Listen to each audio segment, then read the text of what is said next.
I've actually never told this story. I stopped Gen Chi for 3 years. Almost went to the hospital. What the fuck am I doing? So I quit my job. Holy shit, this is so far from what I ever wanted. Wow. And I shut down the whole company and fired everyone. Test. Is this recording? Oh, I guess I could literally go like that. So you guys probably know who HotHighPriestess is. Very iconic little lady. I'm actually gonna meet her for the first time. And she's coming to my house and we're gonna do a little podcast together. This will be the first podcast in the house. So, although this is like the G7X, which I just got out of a lot of pressure from the influencer girlies. Dare I say it's worth it? Dare I say? Oh, and like obviously MVP scrappy as heck. I'm charging the DJI mics.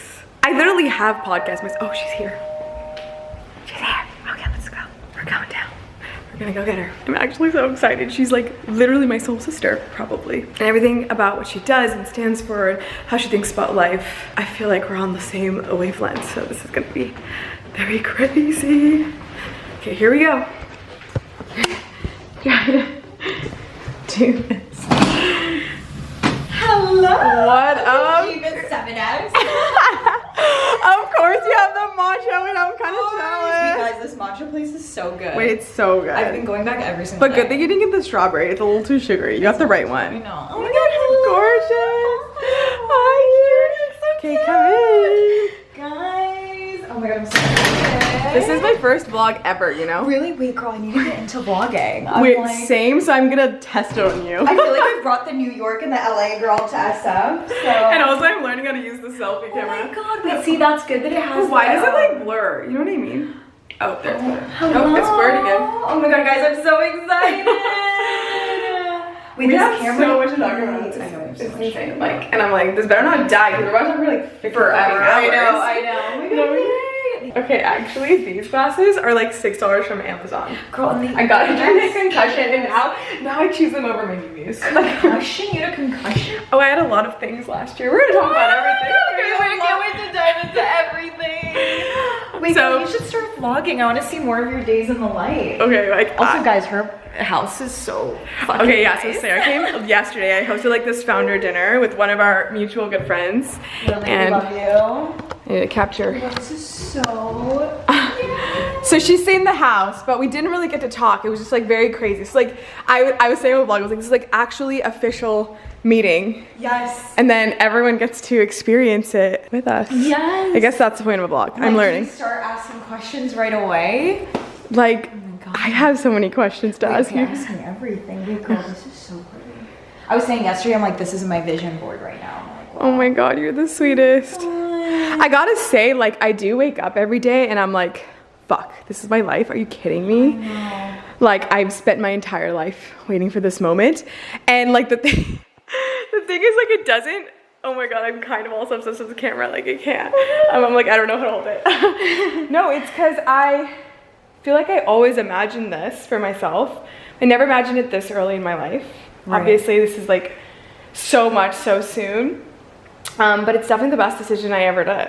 100%. And it was very scary in the beginning, obviously, because I'm like, everyone is telling me this is the stupidest fucking thing to do. Like, pour all your money into rent. Yeah, I know. I have not paid $1 of this place because I've hosted so many events. I've filmed so many campaigns.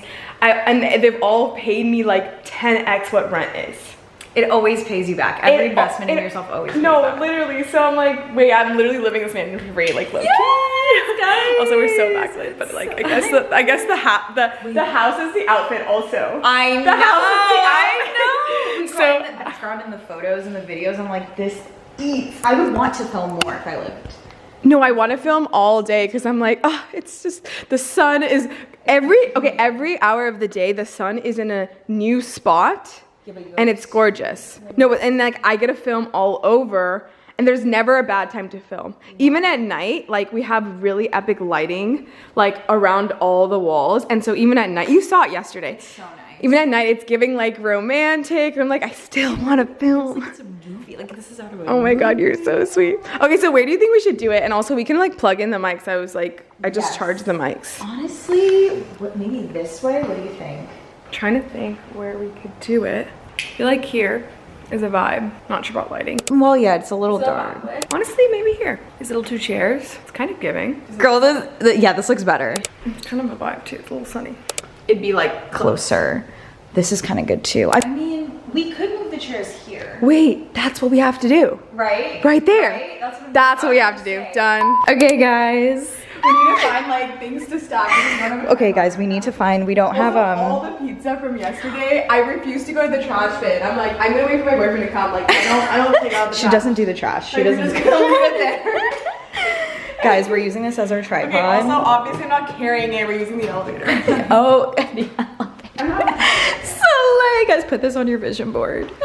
Oh my god. Okay, groceries. We have an elevator, but not a tripod. Well, yeah. You know, we're scrappy out here. Hello. Oh my god, this lighting. Slay. Dude, every little corner in this house. I almost signed a different house. It was obviously bigger.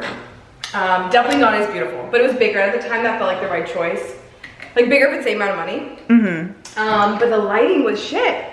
That's the most important thing. That's pretty much the ultimate deal breaker for me. I know, that's the only thing I care about. Okay, you ready? Wow. You wanna come with? Oh my god. I feel like this is a quantum leap portal right here. They literally teleport through the house and just having objects all the time. All right, Oh my god, let's go. All right, guys, we're in the elevator. Oh, wait. And the lighting is lighting so good. Okay, ready? We're going All right, guys, we're going. Got the trash can secured. This is gonna be our tripod. Girl, I have like stacks of books that I just like constantly use. And, Oh, like perfect. bases, books. Wait, I also have books. We could just, if we need more height. It's not that hard at all. Oh my god, this is so crazy. This is giving like in Paris, they have these types of elevators. Welcome. Oh, Easy peasy. Let's go. come on in. All right, here. All right. It's really actually not simple to vlog, guys. We have to just have the fucking camera back and forth. All right, look at our setup. This is our setup. Okay, this is gonna work. This is gonna actually. And then books. And books. Well, you have a lot of books, so we'll be good. We'll do this fat one. We have this too. Here. Just like, Wow. Let's try it. How's that? Okay, let's see. Oh yes. Wait, this actually might be perfect. It works. Should Maybe we do one more higher? book? Testing. Wait, girl, you should totally like take this everywhere. I'm literally going everywhere. Oh my god. Okay. I'm gonna literally, Testing 1, 2, 3. literally across my house and like do ASMR. I'm like, you didn't know how big my house is. This is how big my house is. Do you hear me? Okay, let's see. Is it going? Yeah. Okay. Okay. All right, let's go. Is it centered? Kind of. Not really. Okay. It's good. Like that. What do you think? That's perfect. Yes. A little bit. Yeah. Yay. Okay. Where do our drinks go? We need that drink. We too. need the metal. Okay, yeah. Oh, I feel so strong. Hey, now you have a podcast studio for whenever. Yeah. What the heck? Why am I not podcasting? What is wrong with me? Okay, we're recording. Okay, we all drinks. This is on our little drinks. This is time. Oh my god. All right, So let's cute. get started. Everyone sponsor us. Yes, this whatever it's called. Girl, it's really good in the marina. Yeah. Have you had Kumea? No. Die. You'll die. Is It's it better than Japan. I was like, Okay. I went to Japan and it had matcha at every fucking store I could find. Oh my god, I love It's Japan. Oh my god, what was it? Where'd you go in Japan? I actually went in between quitting my job and pivoting my company for the 17th time. And I was like, you know what you do when you are in shambles? You go to Japan for multiple weeks. True. Wait, this is so true. And I was like, I'm gonna discover myself. I'm gonna learn the meaning of life. I'm gonna know exactly what company I'm in. No, none of that happened. But I fucking rested for the first time in a decade. Cause it went from like crazy grind to get to college, then internship grind, then jobs while you're in school, and like trying to survive school, and then trying to get a full-time job, and then trying to pay off your loans, and then trying to it's just like that was like a decade. There was like not a singular break. And so ironically that was like the most useful thing for me at that moment. But I thought I was gonna like learn the meaning of life. Like no, I just drank a lot of matcha. I saw cute little deers and like I ate the best sushi of my life. Like I didn't discover the meaning of life. Amazing. Oh my god. It's my favorite Well, you kind place of do. In a way, it's like that is kind of the meaning of life in a way.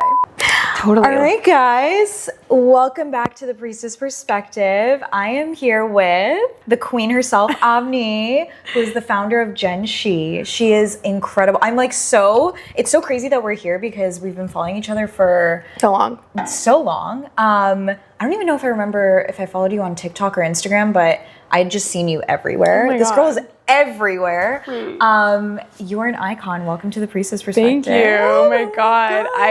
I'm like, can't even believe you're here right now in my house. I can't believe I'm in a set. You know how many minutes I've spent staring at your face on the phone? Wait, by the way, she's so pretty in person. Like, I mean, you're pretty online too, but like sometimes I meet people, I'm like, whoa, you're like so beautiful. Like, oh my God, oh you're my so God. sweet. So are you, girl. It's like, it is kind of crazy because I do think with a lot of like really ambitious girls like you, on camera, you have this larger than life presence. Yes. And then I'm like, you're just so small. The first In thing the best everyone way, says in the is best they're way. like, you're so tiny. I'm like, Because we have these large personalities. like big dick energy, like, but then in person, I'm And you just think you're like 7 feet tall.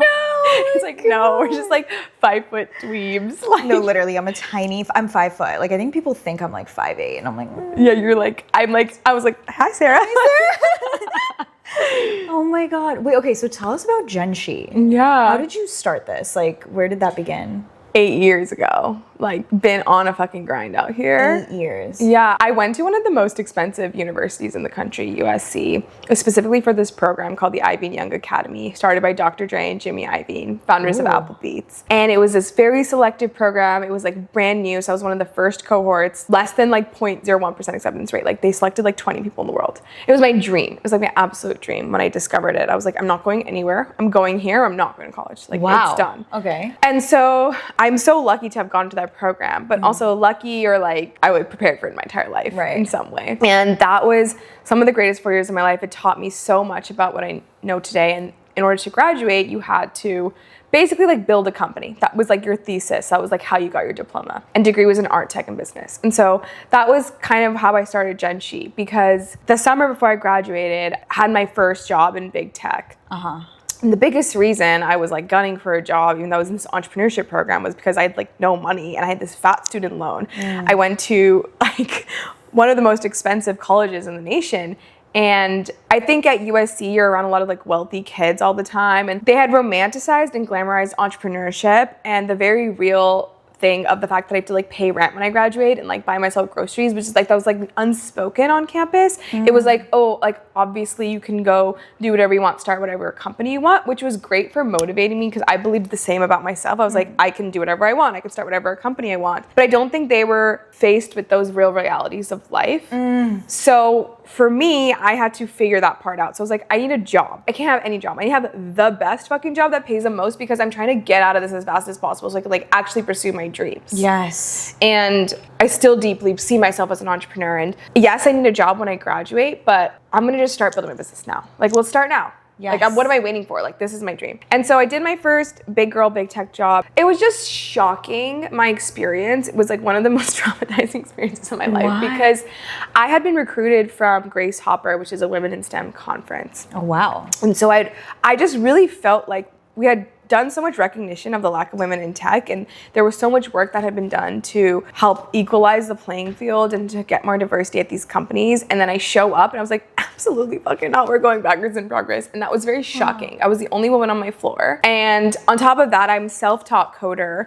I didn't have an engineering background. So I was already just scared shitless to even be there. Like, I felt like an absolute fraud. I was like, I don't know how to code. Why am I next to these like Berkeley, Stanford, EECS, PhD, whatever? They're like coding at one of the biggest companies in the world. And I'm like, what's the terminal? Like, Me right now. Like, what is the and terminal? I was shit scared, and then to also just have no lack of representation and then feeling just like so much lack of belonging. That was kind of where Gen She came out to be. It was like, I need to solve this problem because we think this problem is being solved, but it's not being solved, obviously appropriately, because I can't come here literally recruited through this massive movement for women.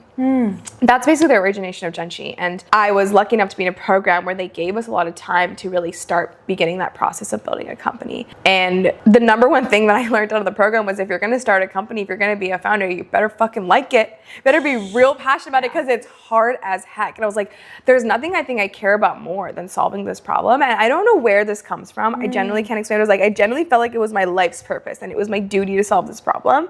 Maybe because I felt it on such a painful level. And I'd grown up in the Bay. I'd grown up like truly believing like tech was the dream. And that's like, that was the meaning of life for me. And that was everything that I knew and everything that I was taught. And so to feel like half of the world didn't belong there, it was just one of the most frustrating feelings. So that's kind of how it started. And then obviously I didn't know what to do. So I was like, why don't we just put like 300 girls in a room and see what they can build? I'm like, that seems like a good way to figure it out. I don't know. Okay. So I started with a conference at Snapchat. Wow. This was pre-social media, and it went fully word of mouth viral, like literally student to student. And then I did another one 6 months later at Lyft headquarters in San Francisco. And then the pandemic happens. And I'm starting my job, by the way, now. Like, we're like making money now. Not through the business, obviously, where the business is like tanking. It's like really expensive. Also, it's a nonprofit and everything's volunteer. And I never like wanted to like, I was very naive too, right? Like, I'm also like baby, like learning basic business things. Like, I went to a business program theoretically, but there's only one way to learn business. You gotta like do it. And you're gotta like build boots on the ground too. You're like, actually, there's people, And wake up at like 6 a.m. I'd commute 2 hours to the office because I was abroad. And I was like, I want to live in the city.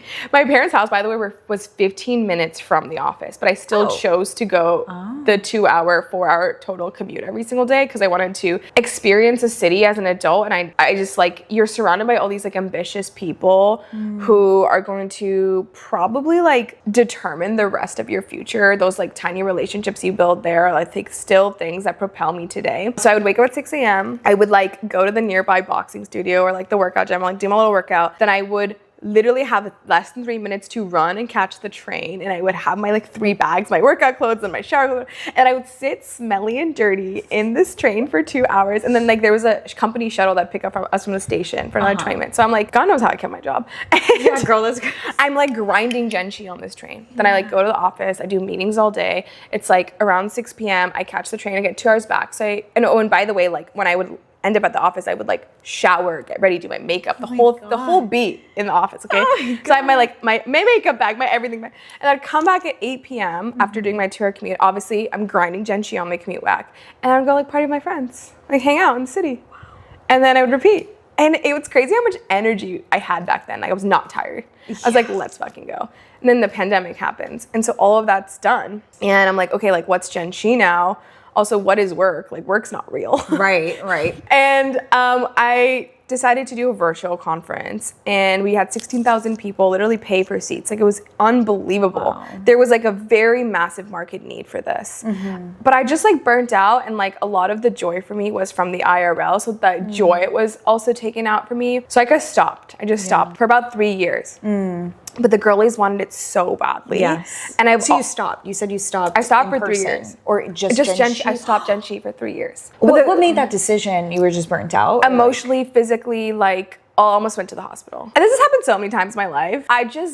This is like a flaw and a superpower. I just get so into something, and I get so tunnel vision, focused, obsessed, passionate. I want it to be the best in the world. Also being a perfectionist. And like I have a job while I'm doing this. Like the 16,000 person conference is like with like me, like baby, like 22 years old. Like I don't know what I'm doing. So everything takes double the time. I also have no support, right? Like this is like not a business that makes money. So I'm like leaning on volunteers and just my own time and figuring shit out and like begging people for money, like people meaning like people at Google and these companies for sponsorships. And at some point, like when you're working that hard and the joy is gone, you can't continue. No, you can't. There's like an absolute like stopping force in your life. And I literally remember watching Gossip Girl for like, that was like when I started watching Gossip Girl, because I was like, I have to brain rot or like I might die. No, and I was like, this is the only thing I can start do. Watching TV again.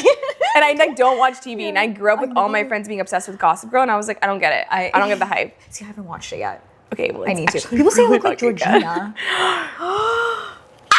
I totally she's a bitch. I hear everyone says she's a bitch. But she's hot. Okay. whatever. I'll take it, It's just, it's her character. It's like, maybe she's not like that in real life. Right. But that's when you know it gets bad. It's like once you turn the TV on, once you're watching Love is Blind or Gossip Girl, it's like, you know, you need to pivot something. Wow. I'm not clocking in any hours at work, obviously. Like, we're on Zoom. Like, it's not real. Oh, right. So this is during the pandemic. And I'm like in a big tech corporate job. So there's also not much visibility. And they don't need you to work that hard. They'll print billions of dollars whether you do nothing or not. Right. And so like, just take advantage of that and build your business. whether I was taking advantage or I was just like, this is like the max I can emotionally and physically put into this job because I'm just so checked out from it. Yeah. Honestly, transparently, like I'm a founder at my heart. I'm not an employee. So like that was never like a good fit. And the company I worked for was, I honestly probably would say like one of the best companies in the world to work for, like incredible work-life balance. People were fucking phenomenal. They were like my best friends. I had so much autonomy, so much creativity. Best job. I was a product manager, so I was like owning teams. I wasn't like doing bitch work. And you get paid so well, easy hours, and like I still was miserable. Like it's not about the company and the job. It was like clearly like that wasn't where my soul was. And so the girlies were like, wait, you stopped Genshi, but we're not stopping. We fucking love this. So they started building chapters all over the world. No way. So over those 3 years, and I've always had just like an abundance mindset of like whatever I give comes back to me. So I was like, have it all. Have my trademarks, have my legal work, have the branding, have it all, because I never did this for any other purpose than evangelizing the mission. And so if you're gonna do the work, please go for it. Like I'm out though, like I can't, but like you guys do it. And I think as a result of having that mindset, like hundreds of chapters formed all around the world and they still exist. Wow. Yeah. And so 3 years go by and these chapters are forming and they're building, and I'm like as plugged in as I want to be to support them, but I'm like just partying. Okay. I'm just partying in New York City. Yeah, like so I moved to New York at that time. No, I was in San Francisco, but then once we got vaccinated, I moved to New York because I'm like, How was New York? well, I'm bored in SF. Let me like go to New York and be like a little less bored. Yeah. How was New York? Yeah, did you like it? Monday to Monday, I partied. You think I liked it or what? I would like spend all day like walking up and down Manhattan, getting my 50,000 steps. 50,000 steps, yeah. Hottest I've ever been in my entire life.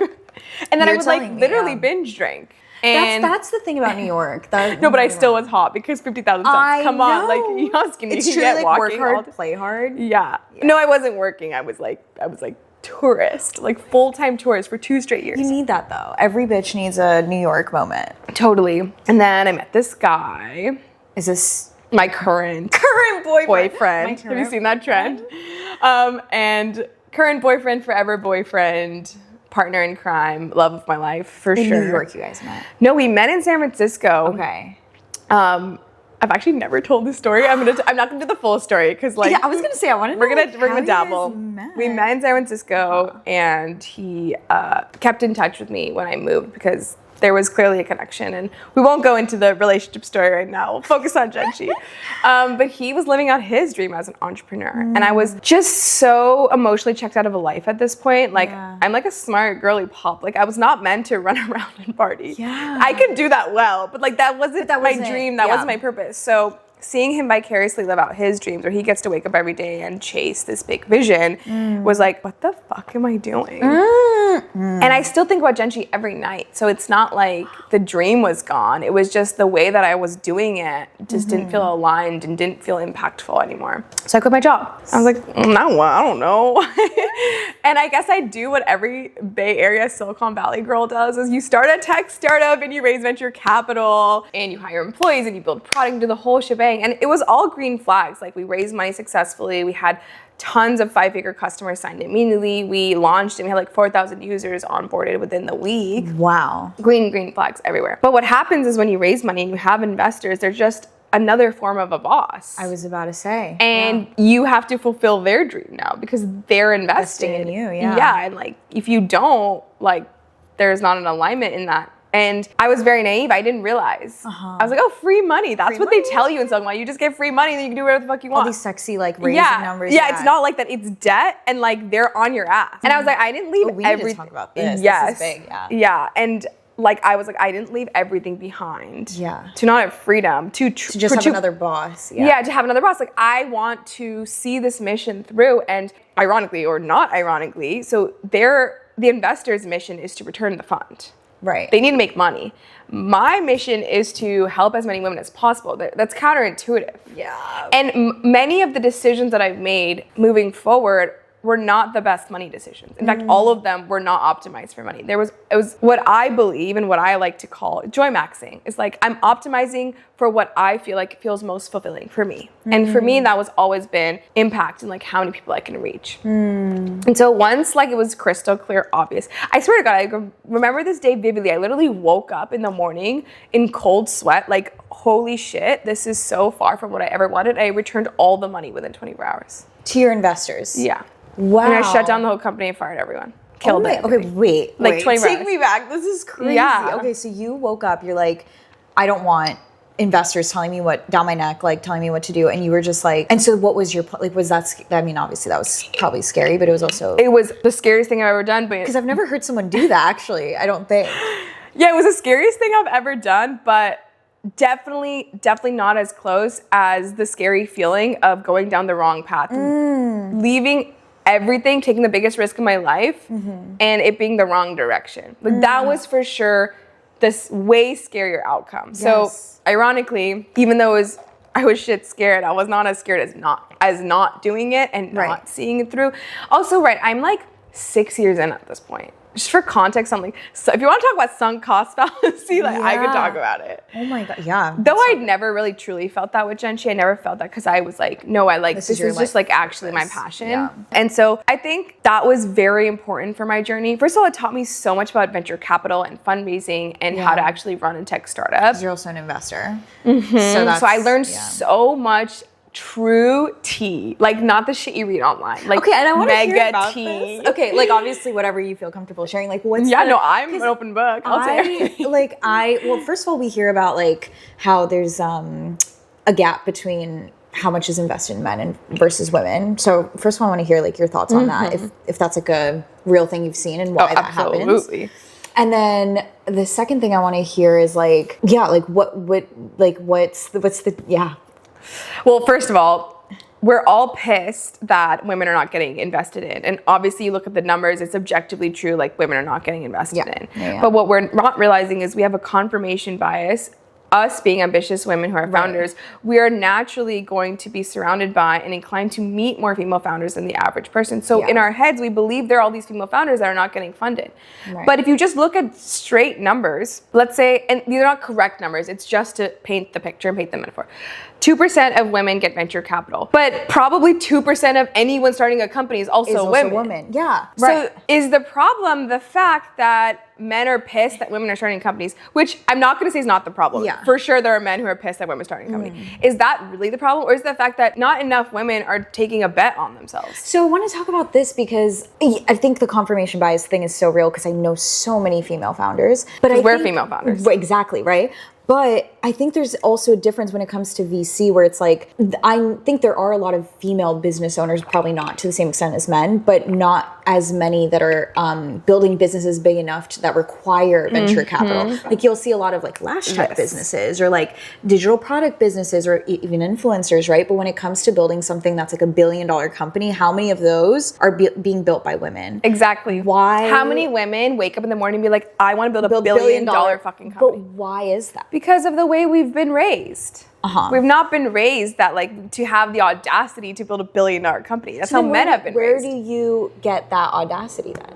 Like, why do you have that? Like, you're so, you know what I mean? I mean, so am I, but like, I wonder where that comes from for you. It's hard to like truly pinpoint where it comes from.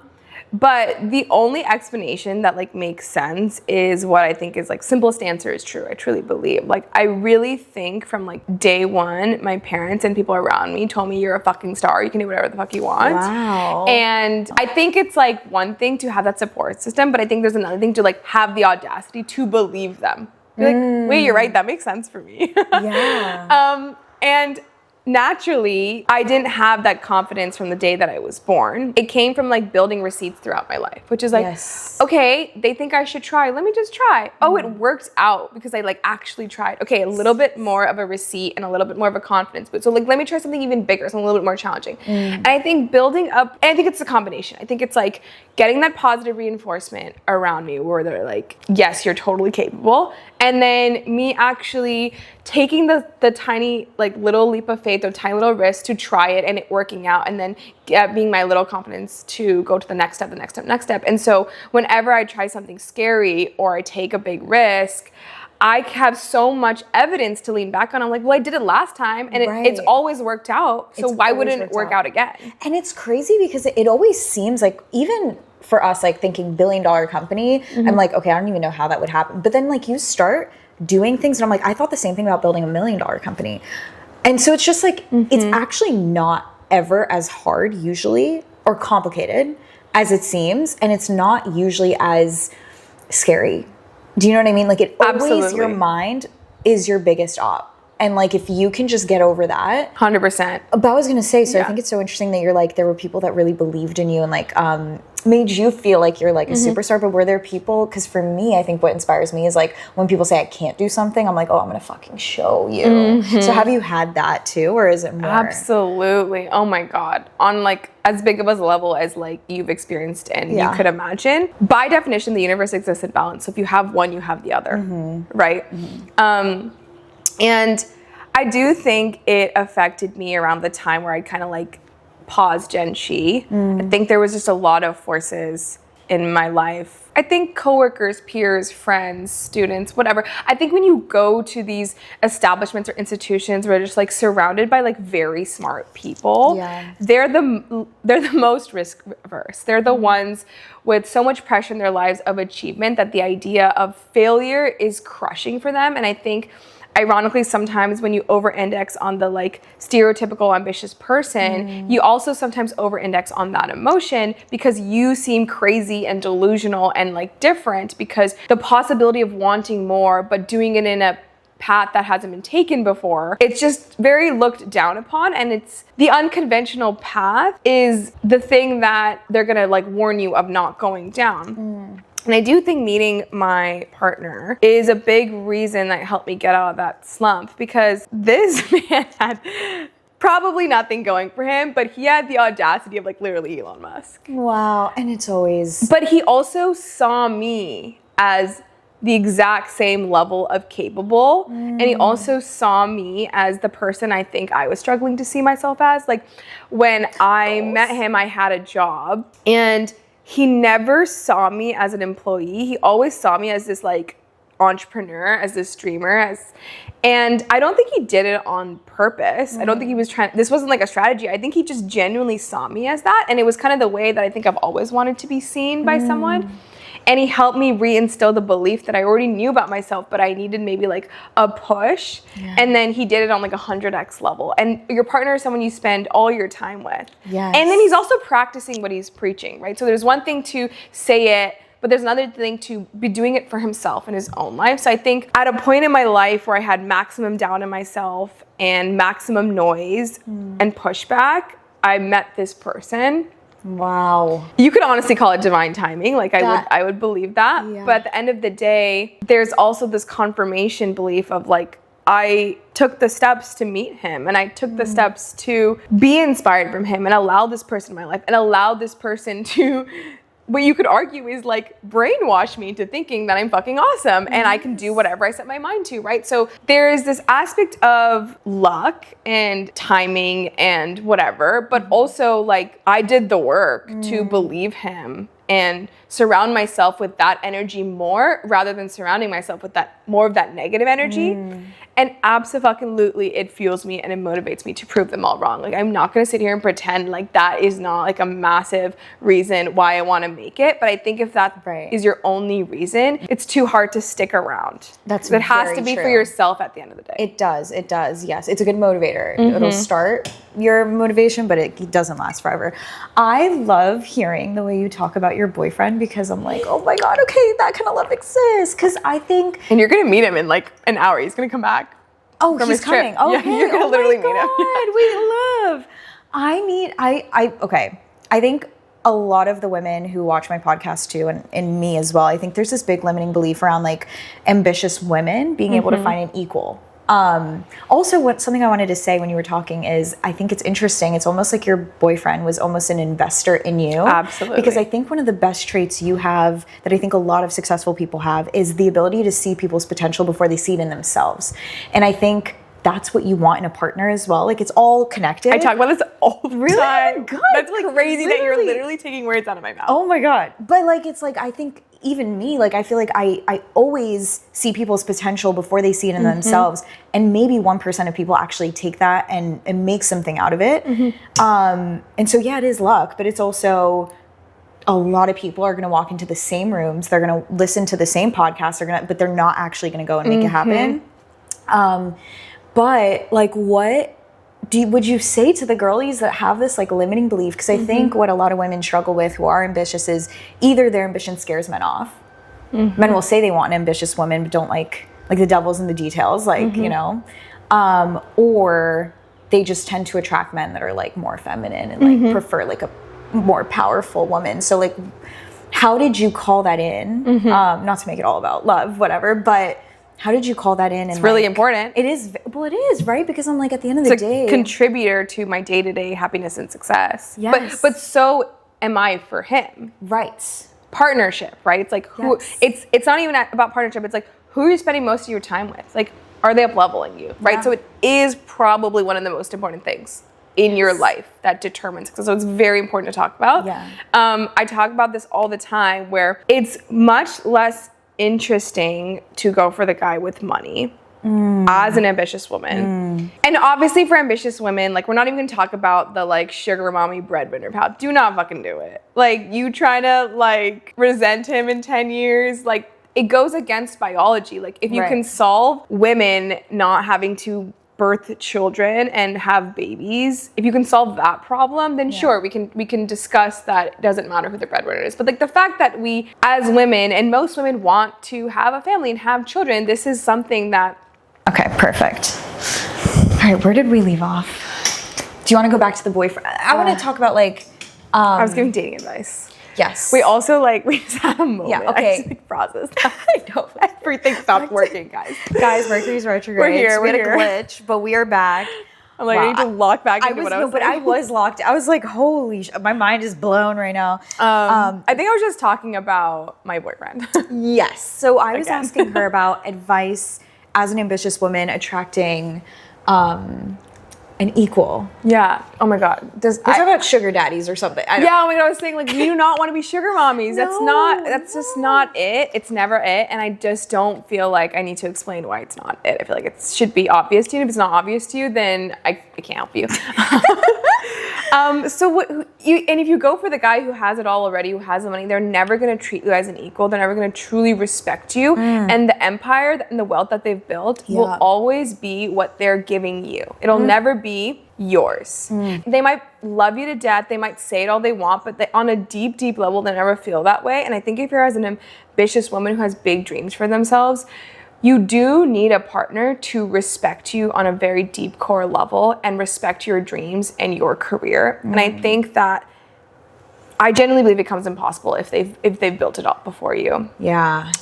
Because if they make more money than you, then why would your dreams and your wealth and your income matter? Right? And if they haven't made as much money as you, then you're kind of sugar mommy. So it's like, it feels like a catch-22. So what I say is, like, you have to look for potential. You have to look for the guy who hasn't made it yet, who's technically broke, but they have that fire in them. They know they're gonna make it. They have massive, big dreams. They're smart, they're funny, they're charming, they're cool. They kind of have that it factor, and they really see a big dream for themselves, and they're excited about fulfilling that dream. That's the kind of person that is going to become super successful. You're gonna be by their side the entire time. You're gonna be doing your thing, pursuing your dreams, your career. You're also gonna be a respectful, equal thought partner for this person. You're gonna be their advisor. You're gonna be the person who, when they're late at night and they're down themselves, you're gonna be like, dude, you absolutely fucking got this. Like, keep working hard. I'm right here by you. I'm working on my dream. We're working our dreams together. When he's built that whole empire, it's gonna be truly the empire you built together because you were with him at every step of the way. And it truly is yours, because without you, like, he knows he couldn't have done it. Because you were, and like, that loyalty and that connection, I think, is unmatched. And the kind of relationship that I think the only kind of relationship I think works for like an ambitious woman who truly wants to see their career as an equal to their partners. Yeah. And also, if you're the type of person who doesn't want that, that's okay. Like this is specific advice for that kind of a girl who wants that. And so I've been dating my boyfriend for 4 years. The first 3 years, basically like credit card debt. Like, man got no money. Like, I don't know, like 5+ pivots. But I swear to God, I never for one day, and I'm saying this, I obviously like, I'm saying this, and you can believe me or not, but like, trust me, I never for 1 millisecond thought he wasn't gonna make it. Wow. I was absolutely fucking sure. Yes. Because this guy, like, he was so confident and he was gonna be so massively successful that there was no reality he wasn't making. I'm like, if anyone makes it, it's gonna be him. It's gonna be him. Like, this man's gonna die trying. He's gonna do the most. And I'd never experienced that in my life from anyone. Wow. It was, so for me, like, that was such an unbelievable level of confidence in yourself that I was like, he's gonna figure it out. There's no fucking way he doesn't. And if I soak up 1% of that, I'm gonna fucking make it. Yes. Even 1% of that level of audacity, like, I was like, no, I'm gonna fucking make it. I soaked up way more than 1%. I have way too much audacity. I'm like so sure I'm gonna make it. Like, it's like crystal fucking clear for me. And it's like exactly what you said. It's like I'll speak for me and my boyfriend. We were never the smartest person in the room. We did not have any of the clout things that other people had. We never got the best grade. We never got the best job.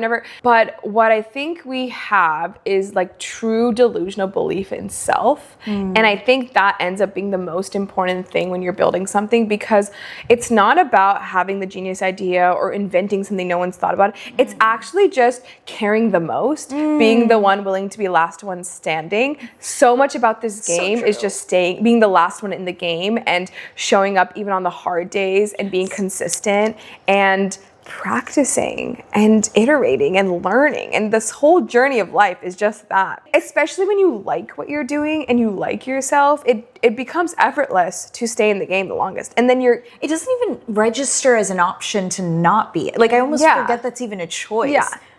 Yeah. So it's inevitable. It's inevitable, It's inevitable you're gonna win. And it's not an accident we live in this house today. Right.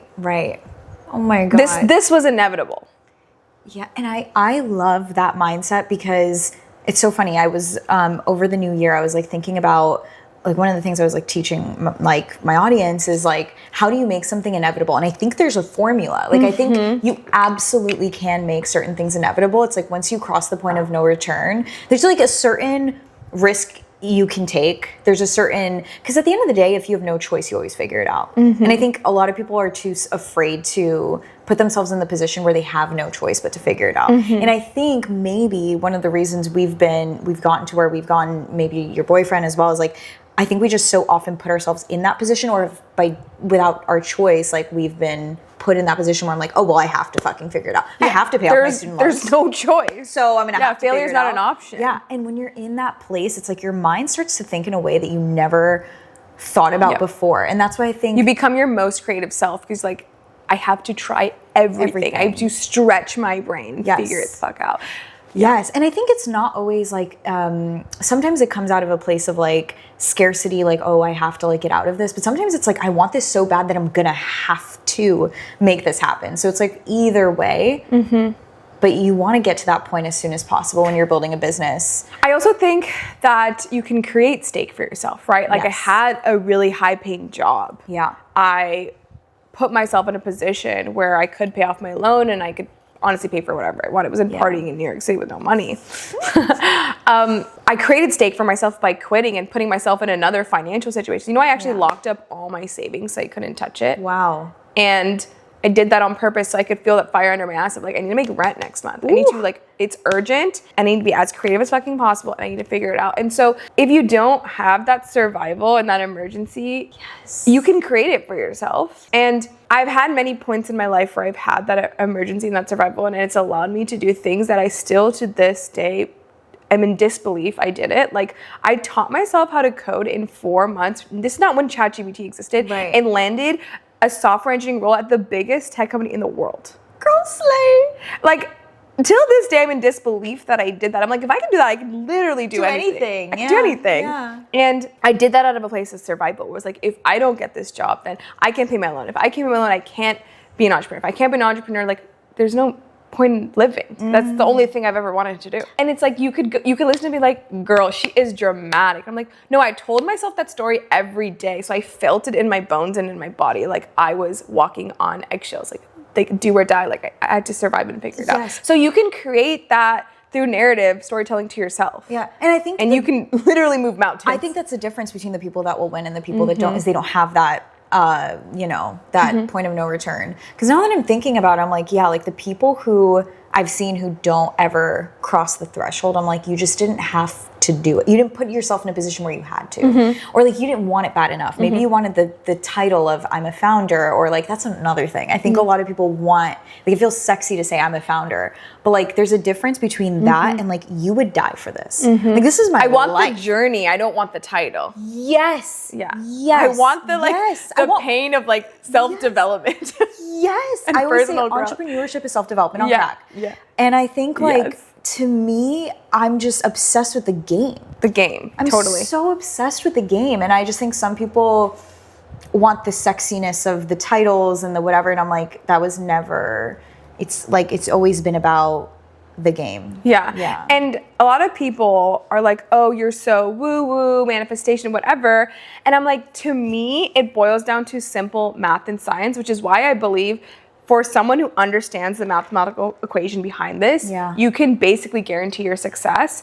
And it's simply just the law of large numbers, which is the more you try, the higher the likelihood of you making it. So if you try to infinity, then you basically get as close to 100% likely to make it. So if you're willing to die trying, if you're willing to go to infinity and do as many reps as possible, then you've now created 100% guaranteed likely scenario of you making it out there. Yes. And I think if you understand the mathematical equation of that, if you understand the statistics and probability and why that makes sense mathematically, you will instantly realize that you can create any outcome, and it is entirely up to you, and it is not up to chance, and it's not because of your circumstance. And I think that has really helped me, because I'm actually not very woo-woo. I'm not very spiritual. The truth is I'm a very logical person, and for me, if something is explained to me in that way, like I don't resonate. I need to hear the science and the logic and the math behind it. And so when I talk, I sound so woo-woo, but in my mind, I'm like, the math just clicks. It just makes so much sense to me. It's funny because I feel like when I started this journey, I started it being super woo and like not necessarily being like, this is why this works. I was just like, I'm just gonna believe it works, and so it does.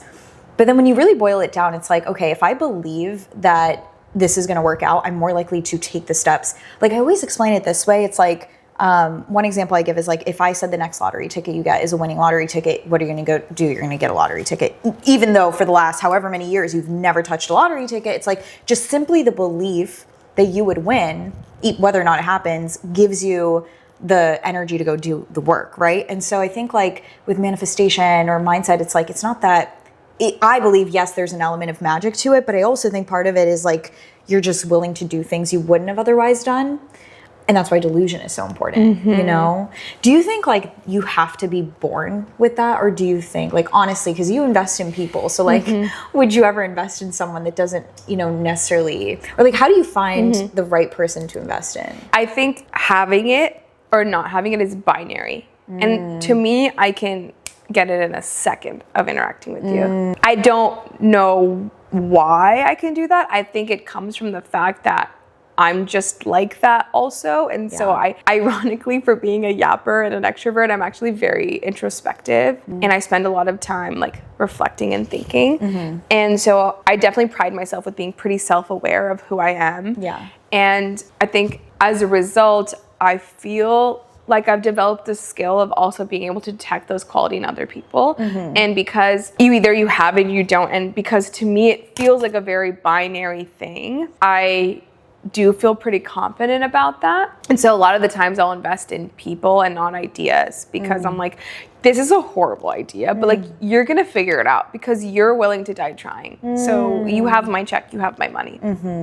Do I think people are born with it? Absolutely not. Wow. I think it is fully self-created. It is created by a story you tell yourself. It's created by a story people tell you. It's created by the small decisions and actions you make every single day. Are you building receipts that add to your confidence, or are you building receipts that detract from your confidence? All of that is self-created, and every decision you make, whether like, should I drink coffee this morning? What time I should wake up? Should I whenever post this video or do my homework? Every decision you make in your entire life is just an input to the outcome of how delusional are you going to be, how much belief you're going to have in your ability to make it and pursue and chase your dreams. So I think it's fully self-created. Yeah. Of course, some people have it better than others. I'm not going to say that like having supportive pillars around you doesn't contribute to that. Of course it does. But you hear all the time that like random person with no money, an orphan across the world becomes a billionaire. You hear these stories all the time. Right. Like if that's possible, anything's possible. If one other person has done what you've done, and even if no one's done what you've done, I still believe you can do it. Yeah. I love that. That's amazing. What was I going to ask you? I was going to ask you, what have been like some of the sacrifices you've made? Because obviously like the other thing I think about so often too is I'm like, I think I have this innate belief that like what we're doing is a good thing. And then sometimes I'm like, oh, some people don't want this life because it comes with a lot of like, you know, like sacrifice and a lot of hardship and a lot of like, you know, other things. So like what has been maybe the other side of this journey for you? Yeah, I need to memorize this line, but there's this line in Marty Supreme because I keep referencing. I'm obsessed with the movie. Also, side note, everyone was like, at the end of the movie, he had this awakening that it wasn't about the game, that it was about his child, and that he's done with the game, he's done with the pursuit. And I was like, absolutely fucking not. That was not the ending. You guys fully missed it. He was crying because he had achieved greatness, and it was the beginning of his life of greatness. And he had a kid. And he could support his kid, and he could support this girl. He didn't have to like run like a maniac for like pennies. Right. He was not at the end of his dream. Like that was not the ending. I was like, oh my, and I just saw all these TikToks about it, and I was like, yeah, like thank God he realized like it's more than chasing the dream. Like, no, that you missed the whole fucking point. I think you missed the whole fucking point. And also, probably the ending is subject to interpretation. Like they probably made it like that on purpose. But anyways, that wasn't what I was gonna talk about. I was talking about there's this line in the movie, and I gotta fucking memorize it because I'm gonna butcher it. But he basically says, if you think that this is all like fun and games and it's like joyful and cool and awesome to chase this dream, it's not. It's like a burden. Like I've been put on this earth with a duty and a mission to fulfill, and it I know fucking the exact sucks. line. Yes, I have you know a exactly. purpose. He says, I have a purpose. Yes. Do you know the line? I literally just was cannot watching remember the it on line, TikTok. but He's like, he's talking to the girl, and he's like, I have a purpose. Like, this is not something he doesn't say it's not something I want to do, but it's like, something I choose. Yes, it's like, I can't, that's exactly what it comes down to. Is like, I didn't choose this. This has chosen me. Like, I don't want, it's not that I do want it, but it's like, it's a very unique It's this burning desire that you have in your heart where you know that if you don't fulfill it, you cannot be like a reasonable human being in society. You're just going to be miserable. With myself. I wouldn't want to live. So to continue to live, you have to solve it. You have to, whatever, fulfill the purpose. And I had goosebumps when I heard that because I feel like I feel that way. And I know that makes me sound so self-important. I'm not trying to make this grandiose of like, I'm so awesome, but it's not like I'm on this journey like, oh, it's like unicorns and rainbows. No, it actually really sucks on a day-to-day basis. And I just tend to look at the bright side of things, and I tend to just activate positive energy and look at all the amazing things I have versus think about all the hard parts. But when I'm in the hospital and I'm still posting, like that's not like enjoyable. When I had multiple years, like basically living out a carry-on suitcase, bopping around in places because I couldn't financially even have a lease. It was like an unreasonable, like that's not like fun. But instead I was like, oh, I'm a nomad traveler who's like, and it's like I have this like iconic arc I'm going to talk about. It's like a story for my kids, right? So it's all about framing, perspective. Or when I was in the hospital, I was like extremely not regretful about it because like I think I'm such a stubborn person where if I didn't actually see like life or death in front of me, I wouldn't have learned my lesson. I needed to learn my lesson that way. Yeah. And so I'm so grateful it happened at this point in my life versus 3 years in the future when so much of the company is at stake. Yeah. You know, so to me, I see that as like a blessing. Yeah. Like, thank God I experienced that. And also, look how healthy I am now. Like, bad things can happen. Like, I'm so grateful that happened and nothing bad happened, you know, like long term or permanent. So why'd you end, because I remember you posted about this, did you end up in the hospital from like stress or? It's like a kind of a long story, but I was on a bachelorette and we were in Tulum. We went swimming in a cave, and I'm like a little bit of like just constantly be doing something adventurous and risky and blah blah blah. Like, and I was like, bachelorette, like maybe I was like wasn't stimulated enough. I was like, what can we do to fuck shit up? Like, I feel like it's something I've had as a kid, and I don't know where it comes from, and it has lended me to a lot of poor decision making. But the tour guide was like, ooh, you can swim under the cave. Like, let's go see what we can do. No. And I was like, wait, I want to try. He's like, you should try.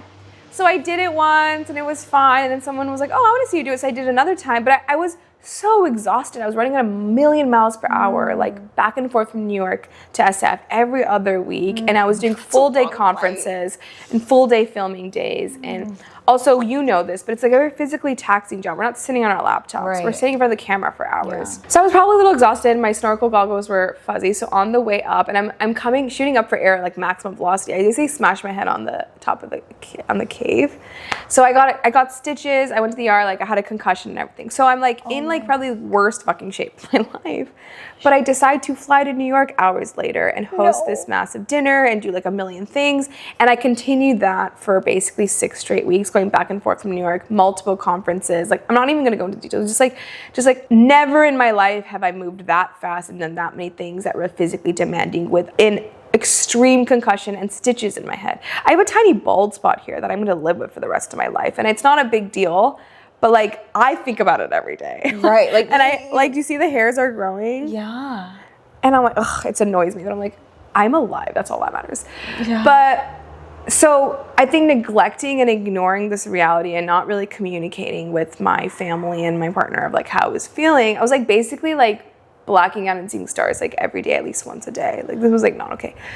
So at some point I just hit a breaking point. I end up in the hospital, and a series of events where whatever, I was dehydrated, nauseous, all this stuff, and they gave me something, it didn't work, so they gave me something stronger, and it basically made me like kind of like hallucinate, and just like, it was basically, and they're like, basically told me it was like some like psycho something, they gave it to like psychopaths basically. What the fuck did you give that to me? Like, that doesn't, I'm not, like, I don't need that. And I think it was just like classic, like, just whatever. So that sent me back to the hospital again. Oh my God. Because we're not even gonna go into details, but like by the time I've been to the hospital 3 times, and by the way, when you have concussion, you get really nauseous. So I was like throwing up like regularly because I lost like 20 pounds. Like, I lost a lot of weight. And when you lose weight like that, it's really bad because you're losing like key nutrients. So I was like extremely weak, like couldn't walk basically for like a week. And like that was a breaking point for me when I realized like, I can't even do my job without my body and my health. Like, what am I doing? Yeah. How are these? This is like horrible decision making. And I'm not only was I like in a poor situation, but I was also putting myself at deeper risk every day. Like, I was pushing myself to my limits. Like, that was hard enough to do on a fully healthy body. And I was doing that on like a really critical state. And yeah, I'm a lot of disappointment from my friends and family. They were disappointed in me because I kind of was like dying a little bit, right? I was very frail, basically lost all water, all nutrients in my body for like weeks on end. Your body is not as strong as you think it is. You need to feed it. You need to rest it. Especially when you're a woman and it's like. Especially when I have stitches in my head. Yeah. You know, like this, I'm not like, it's not like a cut on my arm. This is right on your fucking cranium. Yeah. Like, and I still don't regret that because I'm like, I needed the lesson this way. I wouldn't have learned. What was the lesson you took away from it? Health first. And if I want to go on a world tour one day, I'm very far from surviving it. I couldn't even survive like a few back and forth trips across the country, a couple of conferences, so I think health first was like a big learning lesson. So now I really prioritize lots of meals all day, but small, but like lots of meals. I prioritize vitamins and water, and I'm really good at saying no now because, and I think to my detriment, like every single person in the industry is going to South by Southwest this weekend. Right. Everyone and their mom. I'm not going. Like, why would I go? Am I a main stage speaker? Are they paying me like $100,000? Oh, they're not? Well, I'm probably going to have higher ROI sitting in my house, resting, making a few videos. I'll probably reach more people and get closer to my goal of being impossible to ignore, where next year they're going to call me as a main stage speaker. So late. And I feel like that I could have never made such a wild decision had I not gone to the hospital, because I would have been FOMO and like, I can do both. I can do everything. Like, I was in Aspen last week, and then I was in, I'm going to New York next week, and then whatever, all these fucking trips. Like, I can't also go to South by, and then I'm on the road every weekend, and then I'm back in the hospital. Like, it's not even about not being healthy. Like, I'm healthy now. It's just no one can be 24/7 on.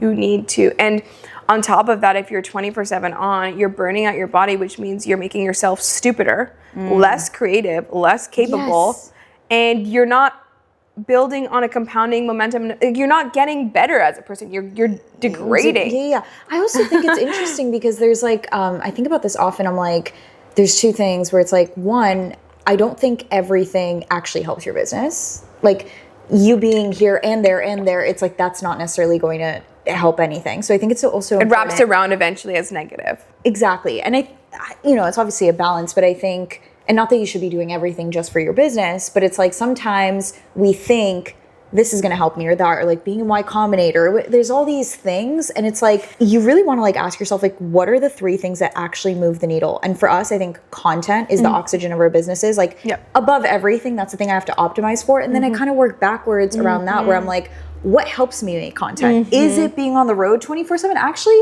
no. Like, not always. Sometimes, but not always. Not always, right? Yeah. And so I think there's like this, like, you just have to become so clear on what actually moves the needle in your life. And that doesn't have to be business. Yeah. But sometimes it's like friendship, dating, like, get clear on what you want and what actually moves the needle. First of all. Second of all, I think creativity is a big one. I actually want to ask, do you have like a process for how you constantly come up with such good content? Oh my God, you're so sweet. Definitely have a process. Yeah. And it's not surrounding myself with 50,000 plans. Like, I do my best work in isolation. Wow, okay. So exactly what you said, to literally jump off from you, is like, every decision you make, there is a trade-off. And you have to look at the trade-off of every decision, right? So it's not like South by Southwest or whatever, YC gonna be net positive, it's gonna be positive. Of course it's gonna help you grow. Of course I'm gonna make new connections and do business there. Obviously I'm leaving money on the table, but not going to South by. That is just obvious for my industry, right? If you're a founder and you go to YC, of course that's going to help you with it. That's like a clout name. But is it going to be a net positive? Like, and I think that's the trade-off question, which is, well, if I go to South by, I'm going to be not making content for like 5 days. I'm going to be tired when I go to New York, so that's going to be like less effective. And I'm not going to gain those 3 days to then get ahead. And so now all of a sudden I'm a month behind when you only have 12 months. The trade-off on that is massive. And if I try to do it all, I'm going to end up in the hospital again. And maybe it's like, yeah, girly, what's wrong with you? Why are you ending in the hospital? Like, maybe I'm just like a little weaker than other girly pops. Let me just figure out my own thing. And so asking yourself, like, is it actually a net positive? Or like, something being positive doesn't mean it's like a net positive. So you have to think about trade-offs, and as they have to do with your number one goal, like you mentioned. I think the other thing that is interesting here, which is like a little bit of a rabbit hole, like deviating the conversation, is friendship. Ooh, I want to talk about this. Yes. Because we were talking a little bit about like cost and trade-offs and sacrifice. I think personally for me, and I'm very curious what you think, is friendship, I think for me, has been the biggest L I've taken in my life. Really? Tell me more. I think it's also the one thing that I don't like feel confident in my life about. Really? Why? Like, I think I'm least confident about that topic. Every time that I've chased my dreams and really pushed and challenged myself to the next level, I've lost every single friend that I have. And do you think it's because you've outgrown them, or because you just haven't, these are people you wanted in your life and you just like didn't have time to prioritize them? I think I don't know the answer, which is why it keeps me up at night and why it's like hurts me and it's hard for me to talk about, because I don't know the answer of why this keeps happening. I do think like I am a completely different person every year. Like, Yeah. And I think like there's probably some pattern or some ethos around this fact that like I keep outgrowing people. Yeah. But the reason why like I struggle with that was like I haven't outgrown my partner. Boyfriend, but is yeah. it because I'm severely investing in him every single day by the nature of the fact that this is like a one-of-one relationship? And Yeah. like, do I just not have emotional capacity to invest in my friends that way, and so when we grow apart we can't grow together? Or is it that I'm gonna have the best friends of my life and they're just not here yet? Yeah. But one day I will meet them at my level and then I'll get to keep them forever. I don't know. I just think it's really, really hard when you're someone who's constantly evolving and growing and changing super fast, because someone who was my best friend last year, we have completely different. Last year I didn't even live in this house. Last year I was living out of a suitcase. Yeah. Last year I had $100,000, not $500,000 on Instagram. It's like, Whatever. Last year I had the ugliest clothes of all time. Now I'm a fucking fashionista because I'm a stylist. Whatever. Like stupid things, but these are things that deeply disconnect you from someone. okay, perfect. See what we can do with the last bit. Okay, guys, of we've this. had 80 technical difficulties. So if you've made it this We've far, charged the camera, we've erased this in, we've loaded. Oh my God. DM her if you've made it this far and let her know what you think of the episode. What's your at? At Avni Barman _. So AVNIBARMAN. Love. But also, like, you're gonna search Avni, I'm gonna be the first one. Like, how many Avnis are there? Like, please. Yeah, I know, true. Wait, okay, where I did don't even. It's been like years since we like paused. At this and point, I'm I hold have on. no idea what we're We've talking had about. like 40 other conversations. I think the last thing we talked about was friendship. And Yeah. so many thoughts on this. And I think actually I believe this is one of the, besides dating, I think this is one of the least talked about things about entrepreneurship. No one fucking tells you. I mean, people say it's lonely, but there's just a They're different... like, it's lonely, suck it up. And I'm like, well, what do I do about it? Right. And so, yeah, what is your experience with that been? I've just had like, I definitely think I have the world record of most friendship breakups. Wow, yeah. I think I also have a very like hyper obsessive personality where I get very fixated on things. And I think I've had just a lot of recurring like BFF, ride or die, do everything together situations. So it rose really fast and then crashed and burned just as fast. Yeah. And I think the only reason I kind of got out of this loop was when I met my boyfriend, because now he's my ride or die, do everything together person, as honestly relations should be and can be. But I think maybe before him, there was never a boyfriend who I saw as like a priority. So still my best friend was a priority. My boyfriend was my second priority. And so in a weird way, like I think I got out of that cycle because I just put that into him. But I never like closed the loop or closed the gap in my heart of like, why did that keep happening to me? And I think part of it is just, it's not sustainable to put everything in a friendship, like all you got. At some point, it's gonna be too much. And I think that's also even true of partnerships. Like you can't put everything in your partner. Yeah. And I think the reason why I've been able to really invest in my partner without giving myself is because I have this dream that I'm chasing. And so ironically, maybe during all these friendship breakups, I didn't have that dream I was chasing. Like it was just about me and this person, just like living life large and just being like extraordinary together. And that was like my focus. And so since I've really been locked in on Genshi is kind of when this pattern stopped happening in my life. But as a result, I haven't really gotten really close to anyone because the like thing that I'm tunnel vision focused on is my company, no longer a person. And I know what it's like to feel that way with a best friend. And so every friendship is incomparable. And so I kind of just don't allow myself to really go deep on a friendship anymore. It's very much like dating, low-key. Like I honestly, I feel that, like with my bestest friends, I feel the exact same way as I would feel with like one of my boyfriends. But this year is the happiest I've ever been in my friendships. Like I have definitely 10 plus girls that I can be like, I can count on you. You fill my hearts with joy. You genuinely have good intention for me and you want me to succeed. They're also girl bossing in their life. I respect and admire them so much. And I think the only question mark I have is they're newer friends. So let's see how long it lasts. But I have like a good feeling that like I have figured it out. And I think the right answer is more like if you're an ambitious woman, someone who's like-minded than you also has a dream. Yes. Yes. And you are not their dream. And so you have to be okay with the fact that they're not going to text back immediately, and you're not going Right. to do everything together, and they're not going to show up for you all the time, because you're also not showing up for them all the time, because Right.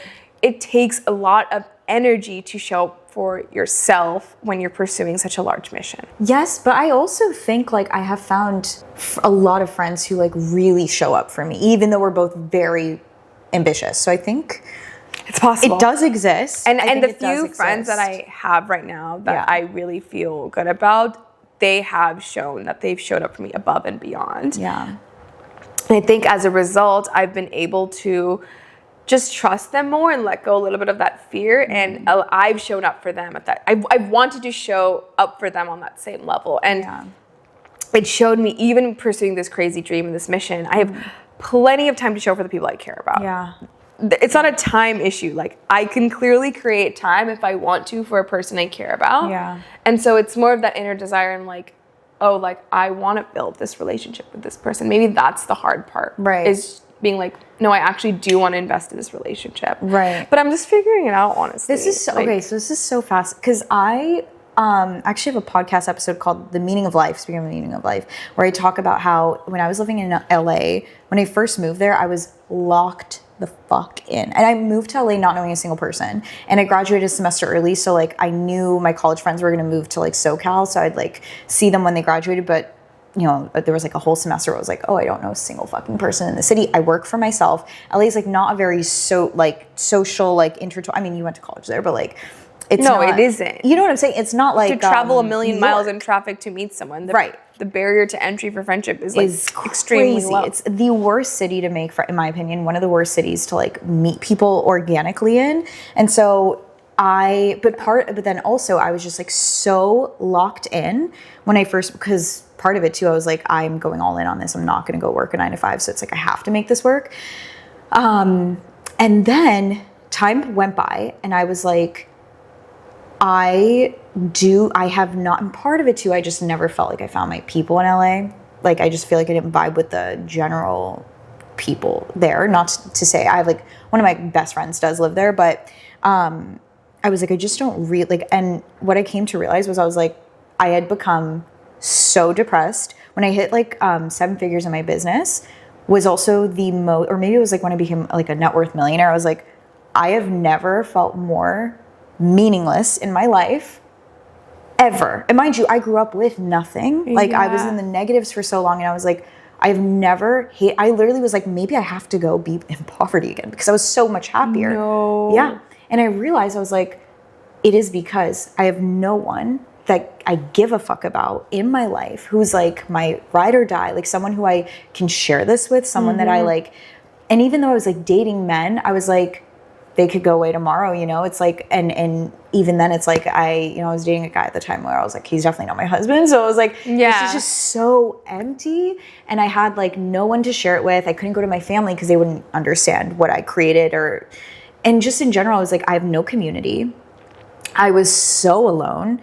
And I was like, I will give all of this up if it means I get to have friends again. Like I was truly like, oh my God, I was know like, what you mean. this was not worth it if this is where this ended up. I was like, none of this, not a single penny that I earned is worth it if I'm alone in the end. And I was like, I need to fix this problem or I'm going to lose my business and myself. I was like borderline like, and I'm a very mentally sane person. I'm very happy. I'm so positive. I romanticize everything. This was the one moment in my life where I was like, I don't know why I should wake up tomorrow because what's the point of any of this? Yeah. And so I was like, I need to radically change my life. I knew LA was not my city at that point. Wow. But it's funny, I actually made a post on my story and I was like, does anyone else feel super alone in LA? Like, I feel like I haven't met my people. And this girl, Ankita, she messaged me and she was like, you need to meet my friend Andrea. You guys would be best friends. So we met and we became like best friends. I know Andrea. Like, oh my God, yes. Yeah. So like that's how. But again, what did I say? Small world of the like Small ambitious world. female founder girlies. Exactly. Like, we all know each other. We all know each other. But that was so crazy because I had never seen her stuff and like I was like on a whim. I was like, oh my God, this kind of like I'm like it's a little awkward. We're getting like a blind date set up cute. as I'm a so friendship. glad you guys met each other. Crazy. Like we met up and like we've been inseparable since. We like FaceTime. Like I literally call her like she's my boyfriend like every day. So like that, and also like I had this limiting belief that you like can't meet some of your best friends in your 20s. Like I also You know? have that limiting belief that like when you're an adult, you're kind of just like locked in with your partner and like it's done. But no, like I've No. met some of my bestest friends in, you know, the last year, like Yeah, literally. So totally, same. met her, and then but I was like, I know this city is not where I'm gonna meet like my soul tribe. And every time I visited New York, I was like, oh my God, these are my people. And New York was the city I swore off. I was like, I'm never moving back here. I had so much trauma in New York. I hated the city. Like literally promised myself I would never move back. And I was like, every year I pick a word of the year and I make every decision around that one word. Okay, You know? what's your word of the year this year? This year is unrelenting. Last year was community. Wow. And so I was like, at all costs, it doesn't matter what it'll do to my business or money, or I'm willing to spend any amount of money if it means I find my people. And then I was like, fuck it, I'm moving to New York. And literally within a month of moving to New York, I met more people than I met 3 years living in LA. Yeah. And people that are so aligned and have shown up for me in like incredible ways. And oh, there he is. Another package. Oh, there's a package. I thought it was Yeah. your boyfriend. I was like, No, he would not ring the doorbell to yeah, I was gonna say. But my point in all of this was, I was like, now it's interesting because I've actually found both, and I think there's this like weird period in entrepreneurship where you go from having like your day one friends, and a lot of those people you outgrow. But eventually you cross this point where you start meeting. I had this limiting belief that I couldn't be friends, like close friends with like entrepreneurs or influencers. Like, Yeah. or like it was like a weird limiting I know what belief you because you mean. kind of idolize these It's not supposed to be people. logical. You just like for some reason feel that way. Yeah, there was like a weird resistance for a bit. And maybe part of it was like, I just didn't believe I was worthy of being friends with these people or something. Once I got over that and I actually became very close friends with some of these people, I was like, oh, I've actually found the exact thing I'm looking for. Like friends that, like literally how you feel about your boyfriend, I feel with my friends where I'm like, we support each other, we believe in each, like And not the scarcity mindset of they're going anywhere. It's really important. Yes. Yeah. And don't get me wrong. Like I've had friendship breakups and I cut people off like fast because I'm like, Yeah. if you fuck me over, betray me, like I don't, whatever. But I think, yeah, like I've always felt like, yeah. So I think That was really inspiring. I feel like this makes me feel like I have my moment coming. it's come, and Yeah. you know what's crazy? I genuinely did not believe. Like I was like, I'm like, it's impossible. I couldn't even see where I would meet these people. I was like, and I also like, everyone already had their own friends, and I was like, I just have to believe that my soul tribe is out there. I just have to like delusionally believe it for a bit. That makes that sense. led me to New York, and then it all. Isn't it crazy So- how like cities can be these like incredible forces in your life that just completely transform it? Like Yes. I'm gonna die in a city. Like I need a city because I just cannot wrap my head around the transformative nature of what a city can do for your Yes. life, for the people that you end up meeting, for who you become. And like to me, that's the meaning of life. Yes. Which is constantly being in a movement of progress and up-leveling yourself to be a better version of yourself every day. Like every day should be better than the last. And I do think cities give you enough of that movement to actually have a chance at doing that. So I'm like really obsessed with cities. I'm like, love cities. makes so much sense why like you had to go from LA to New York. Also, when you said word of the year, I literally got goosebumps what? because I have a song of the year. Oh. And I don't talk about this and I don't share it because I just was love like, that. that's like weird. Oh my God. I think like words maybe are less transformative to me the way music is, but obviously like lyrics are words and like whatever. But last year my song of the year was Off With Your Head. You know that? that's such When a it's, good song. and because I was just like such a yes girl and I was like let people like trample over me and I was like no. Zero tolerance for anyone, complete off with your head. Like I needed to like embody this alter ego to truly operate like that. And last year was probably like the most progress I've ever made in my life for my career in one singular year. And this year, my song is Life of a Showgirl by Taylor Swift because I'm in this era of like, okay, I've really achieved a lot last year, but I need to now get into like my showgirl thing of like, now I have infinite places I need to be and show up for because I've built this massive platform, this audience, and like now there's like a responsibility, and I need to not only be responsible with my platform, but I need to also not burn out, right? Like I cannot be everywhere and I cannot be available for everyone. And now that when you have a platform where everyone's like, okay, great, like come here. Yeah. And if there's 50,000 people saying come here, it's like, how do you balance that, choose the right things while still like keep the core of who you are and still give a great performance? And so I'm like, I'm really figuring that out. This is completely brand new for me. And I don't know why Life of a Showgirl was just the thing that's, and to me, I don't know if you feel this way about your word of the year, but I feel like it's instant, obvious. If I think about it for more than 60 seconds, it's not the right song of the year. Yes. Do you feel that way about words? Yes. It was, first of all, my word of the year was so obvious, but I also like having that one thing because you're always going to forget your goals or your resolutions, but you can always go back. They also just changed. Like my 2026 goal is completely different now. Really? Yeah. Because remember it was 1 million? Yes. And I'm not like shooting for 1 million anymore. I actually just want to build a really awesome community. I want the quality of the community to be high, and I'm not going to go into all that, blah, blah, blah. But like, I guess what I'm trying to say is like so much about goal setting and intention is about how you feel. It's about the emotion. It's the mindset. It's the everyday nature of it. And so they like words, music, all of that. I think it sounds very woo woo and it sounds very like dramatic and you're just like kind of like if you're living in your little fantasy land. But I do think it helps to manufacture these feelings and emotions that we need to have every single day, which is like waking up and feeling grateful for our life, but not so grateful that you're complacent and you're not like interested in like challenging yourself that day and reminding and staying grounded for who you are. A download. Like sometimes I get psychic downloads. I think you're gonna be on Call Her Daddy. Stop. Anyway, I literally just saw it. But anyways, no, like, yes. Do you want me to cry right now? No, I like, just, I literally start just sobbing? Had a vision of you. Oh like, my god. Anyway, girl, I don't know why I saw I would like actually die if that happened to me. Well, manifest it. That's crazy. Oh my god. Okay, I can't speak anymore. I'm speechless. God. No, I'm telling you, sometimes I get like psychic downloads and they always come true, by the way. I like gonna cry.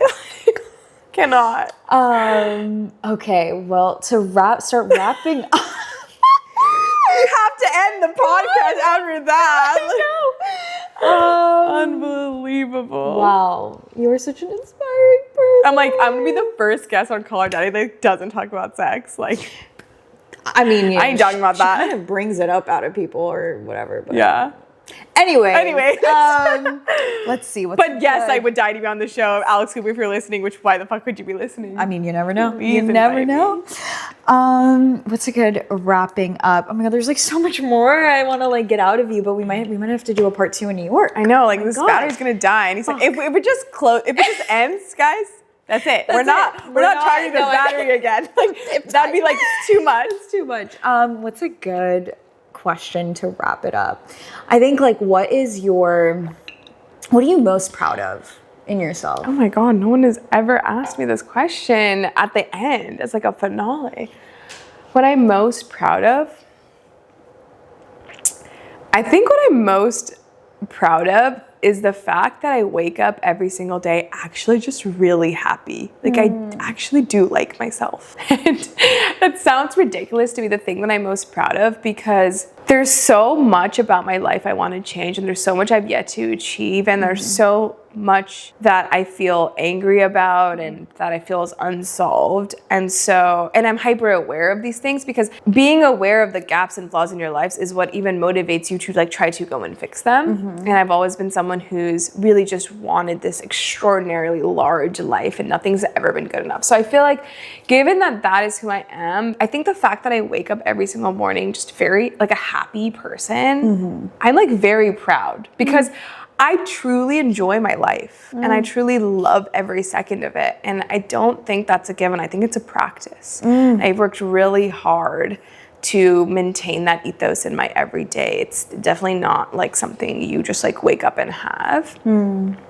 So I'm really proud of that because I do think that I've been on a very long roller coaster of a journey. Yeah. Of like everything from like locking myself in the library for 4 straight months, losing all my friends so many times in my life to pursue some whatever. I'm just like literally like the game of life. Like I'm like constantly on this roller coaster of like skill unlock, skill unlock. And at every skill unlock, it's like, okay, everyone in your life now wants to reject you and everyone in your life disappears. So I've just had so many evolutions of just being so alone. And the fact that I'm sitting here today with like building a life with someone who is truly my soulmate and have incredibly inspiring women like you that are like just hanging out at my house. That is truly the dream, and that is truly everything I've ever wanted. And so I'm just really proud of myself for recognizing what I have and just living life joyously. Because ultimately, my ultimate mission and goal in life is joy maxing. So I'm like, in some ways, I've already achieved everything. Because if I enjoy today, Then I've achieved it all. yes,